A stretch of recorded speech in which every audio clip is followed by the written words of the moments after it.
Serdecznie zapraszam do odcinka 8 playlisty Polska Bryza pod tytułem Unia, część 7. W poprzednim odcinku 7 opowiedziałem o uniach lyońskiej i florenckiej. W tym odcinku opowiem o ekspansji plemion germańskich w okresie średniowiecza. Spróbuję odpowiedzieć na zadane wcześniej pytanie: jakie złowrogie nam siły dążyły i ostatecznie doprowadziły do podpisania unii dwóch kościołów? Chciałbym wyjaśnić, że jeżeli mówię o wrogim nam państwie czy narodzie, nie mam na myśli jego całego społeczeństwa, ale wyłącznie osoby czy grupy ludzi mające pośredni lub bezpośredni wpływ na politykę przez nie prowadzoną. Elity władzy, politycy, wysocy urzędnicy aparatu państwa, służby specjalne, aparat represji, pseudohistorycy kreujący fałszywy obraz rzeczywistości, wrogie naszemu małemu imperium obce instytucje i inni to właśnie miejsca odpowiednie dla sług szatana i nimi zajmę się w tym i w kolejnych odcinkach. Oczywiście nasze małe imperium ma wrogów wielu, ale w tym odcinku ograniczę się tylko do jednego, za naszą zachodnią granicą, w aspekcie wydarzeń historycznych. Na początek przypomnę, że do upadku Cesarstwa Zachodniorzymskiego przyczynił się Odoaker, dowódca germańskich najemników. Wkrótce po nim, w roku 493, Ostrogoci, ludzie stepu, czyli znowu plemię germańskie, pod wodzą króla Teodoryka, objęło siłą kontrolę nad północnymi Włochami. Kiedy Ostrogoci na dobre zagościli się w Italii, pojawili się Longobardowie, którzy co prawda pochodzili ze Skandynawii, ale byli ludem zachodniogermańskim.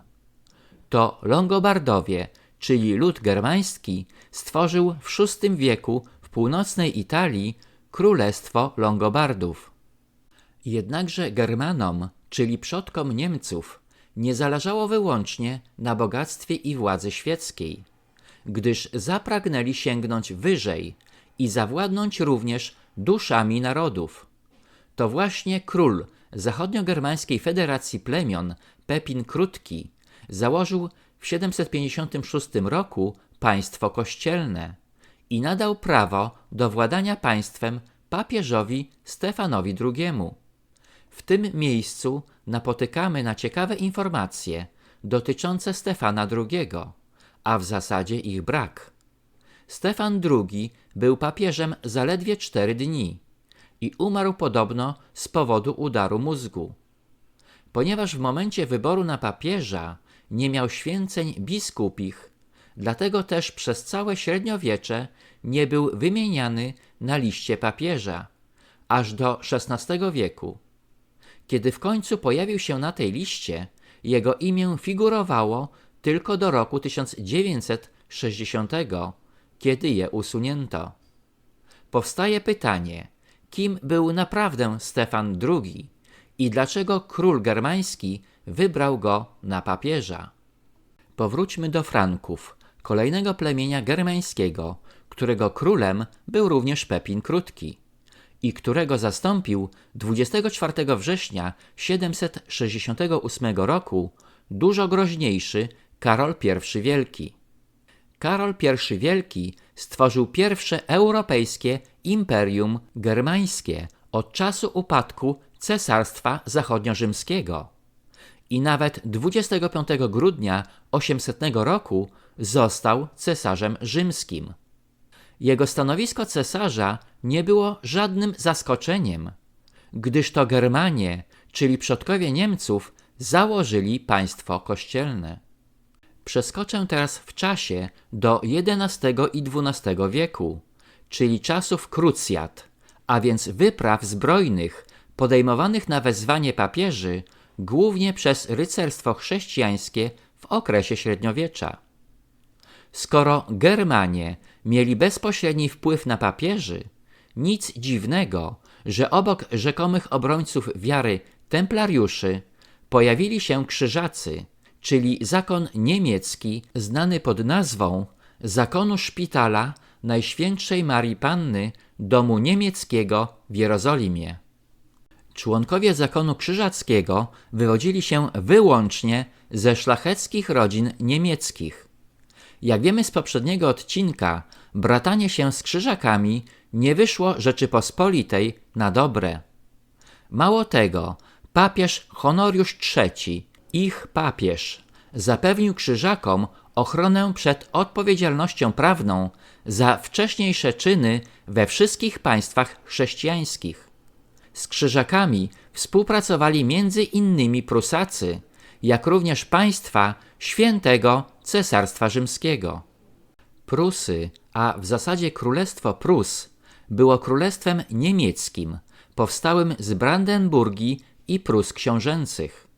Od 1618 roku połączonych unią personalną przez Hohenzollernów brandenburskich. W 1701 roku Fryderyk I Hohenzollern koronował się na króla Prus. Królestwo Prus przestało istnieć dopiero w roku 1918. Prusy były prekursorem i częścią współczesnych Niemiec. Według oficjalnych danych ludność zwana po niemiecku Preußen zamieszkiwała ziemię na południowo-wschodnim wybrzeżu Bałtyku. I byli to Słowianie, spokrewnieni z Litwinami i Łotyszami. Fakt ten może tłumaczyć, dlaczego zarówno Litwini, jak i Łotysze kolaborowali z Niemcami podczas II wojny światowej. Po 31 lipca 1945 roku historyczne Prusy znalazły się całkowicie poza granicami Niemiec. I 25 lutego 1947 roku Sojusznicza Rada Kontroli Niemiec formalnie zlikwidowała wolne państwo Prusy, tłumacząc to upatrywaniem Prusów przez inne państwa jako historyczne źródło i nośnik militaryzmu niemieckiego.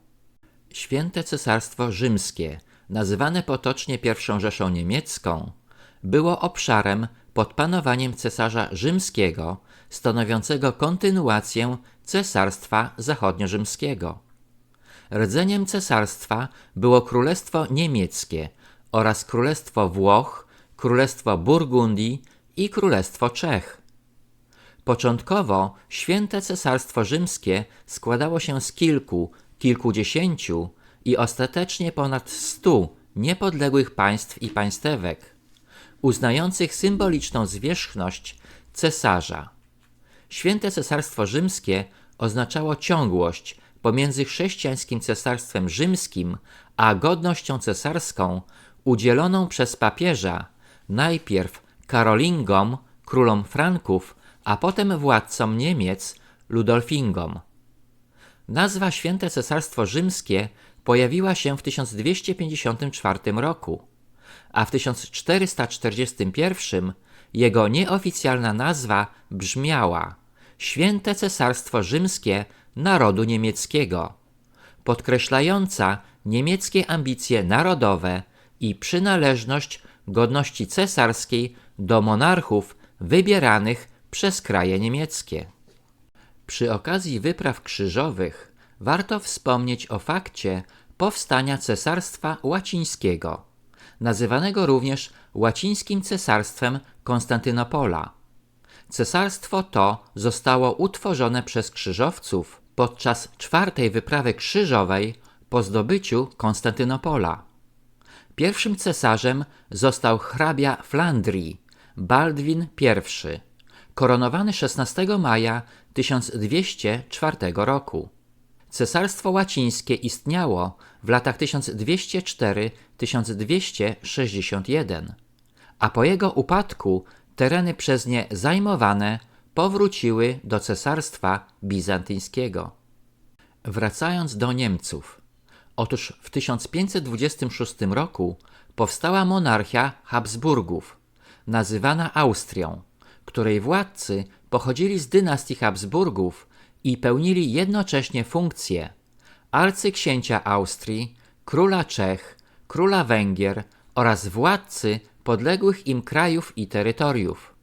Część państw monarchii Habsburgów należała do Świętego Cesarstwa Rzymskiego i Habsburgowie zawładnęli dla siebie także tron cesarza rzymskiego.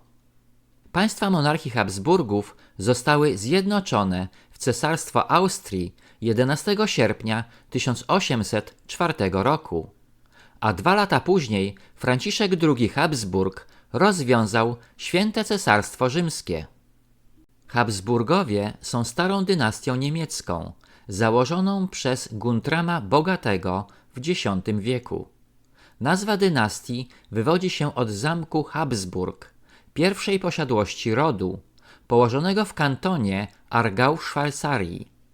Habsburgowie panowali w krajach niemieckich i włoskich, jak również w Świętym Cesarstwie Rzymskim, Czechach, Hiszpanii, Portugalii, Burgundii, na Węgrzech, w Siedmiogrodzie, w Niderlandach, na Śląsku, ziemiach polskich, ukraińskich, serbskich i wołoskich oraz w hiszpańskich i portugalskich koloniach w Azji, Afryce i obu Amerykach. Rozszerzane systematycznie arcyksięstwo austriackie stało się wkrótce monarchią Habsburgów.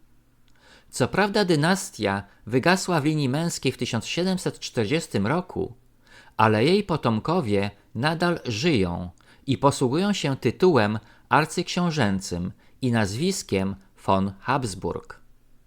Tak więc odpowiedzią na postawione na początku odcinka pytanie są Habsburgowie, dynastia niemiecka. Według mnie to oni stoją nie tylko za Unią Brzeską z 1596 roku, ale również wcześniejszą Unią Lubelską z roku 1569. Ludzie ci to nie marionetki formatu naszych pacynek z polskiego Muppet Show, ale wytrawni gracze, bezwzględni łajdacy, knujący swoje szatańskie plany na wiele lat do przodu. W Niemczech rządzą od wieków niemieckie rody arystokratyczne, zwane dynastiami, jak Habsburgowie, Luksemburgowie, Hohenzollernowie, Oldenburgowie, Welfowie, Maltzanowie, Liechtensteinowie, Wettynowie i inni. Oni nie myślą w kategoriach państwa suwerennego, ale mocarstwa panującego nad światem, ograniczając się chwilowo tylko do Europy, przy pomocy stworzonej przez siebie Unii zwanej Europejską. Do Habsburgów albo ogólniej Niemców powrócę w kolejnych odcinkach Polskiej Bryzy. Dziękuję za wsparcie mojego kanału przez Buy Coffee 2, link pod filmem. Na tym zakończę odcinek 8, w którym opowiedziałem o ekspansji plemion germańskich w okresie średniowiecza. Serdecznie zapraszam do odcinka 9 pod tytułem Unia, część 8.